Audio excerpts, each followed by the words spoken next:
வணக்கம். தமிழ் ஃபுட் கார்னரில் இன்னைக்கு உருளைக்கிழங்கோட பச்சை பட்டாணி சேர்த்து ஒரு ஃப்ரை பண்ண போகிறோம். இதனுடைய சுவை ரொம்ப நல்லாயிருக்கும். இது எல்லா வகை சாதத்துக்கும் சைட் டிஷ்ஷாக வச்சு சாப்பிட்றதுக்கு ரொம்ப சூப்பராக இருக்கும். இப்போ எப்படி பண்ணுறதுன்னு பார்க்கலாம். 300 கிராம் உருளைக்கிழங்க வாஷ் பண்ணி வச்சுருக்கேன். அதை இந்த குக்கரில் சேர்த்துட்டு கிழங்கு முங்குற அளவுக்கு தண்ணி சேர்த்தாச்சு.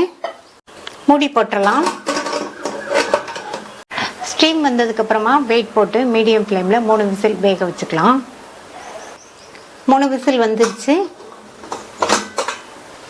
கிழங்கு கரெக்டாக வெந்திருக்கு. இந்த மாதிரி குழையாம கரெக்டாக வேக வச்சுக்கணும்.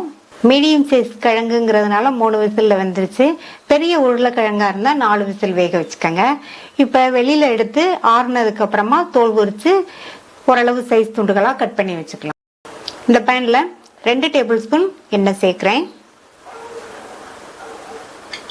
எண்ணெய் சூடானதும் அதில் 1/2 டீஸ்பூன் சோம்பு சேர்த்து பொரிய விட்டுட்டு ஒரு பெரிய வெங்காயத்தை கட் பண்ணி சேர்த்துக்கங்க. அடுத்து கறிவேப்பிலை சேர்த்துட்டு இந்த வெங்காயத்தை கண்ணாடி பதம் வர வரைக்கும் வதக்கிக்கலாம்.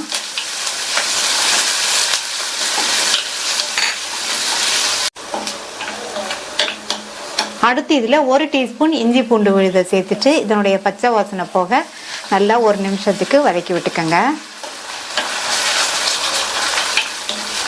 இஞ்சி பூண்டு விழுது சேர்த்து 1 நிமிஷம் வதக்கியாச்சு. அடுத்து இதில் 2 சின்ன சைஸ் தக்காளியை இதை மாதிரி சின்ன சின்ன பீசஸாக கட் பண்ணி சேர்த்துட்டு வதக்கிக்கலாம்.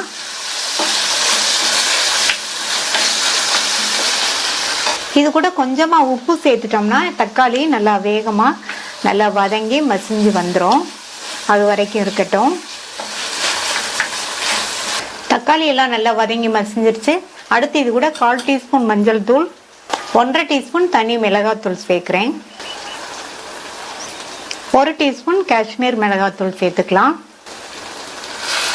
இப்போ எல்லாத்தையும் நல்லா ஒன்று போல் வதக்கி விட்டுருங்க. அடுத்து இதில் 1/2 கப் அளவுக்கு ஃப்ரெஷ்ஷான பச்சை பட்டாணி சேர்த்துக்கலாம். இந்த பச்சை பட்டாணி 100 கிராம் அளவுக்கு இருக்கும். சேர்த்துட்டு நல்லா இந்த மசாலாவில் பரட்டி கொடுத்துட்டு இதில் கொஞ்சமாக ஒரு 1/2 டம்ளர் அளவுக்கு தண்ணி சேர்க்குறேன். தண்ணி சேர்த்து நல்லா மிக்ஸ் பண்ணி விட்டுருங்க. மூடி போட்டுடலாம். இந்த பட்டாணி ஒரு 3 நிமிஷத்துக்கு வேகட்டும்.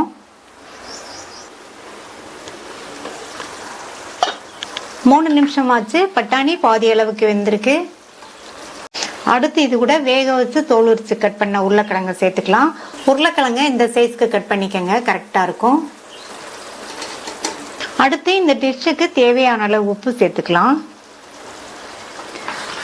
உப்பு சேர்த்துட்டு நல்லா மிக்ஸ் பண்ணி விட்டுருங்க.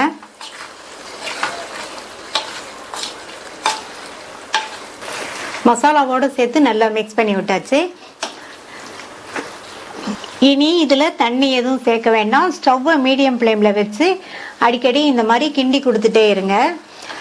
இந்த மசாலாவோடு சேர்ந்து இந்த பச்சை பட்டாணி உருளைக்கிழங்கு ரெண்டுமே நல்லா ஒன்று சேர்ந்து வெந்து ஃப்ரை ஆகி வரட்டும். 5-6 நிமிஷமாக மீடியம் ஃப்ளேமில் வச்சு உருளைக்கிழங்கு பச்சை பட்டாணி ரெண்டுமே ஃப்ரை ஆகி நல்லா சாஃப்டாக வெந்துருச்சு. ஸ்டவ் ஆஃப் பண்ணிடலாம்.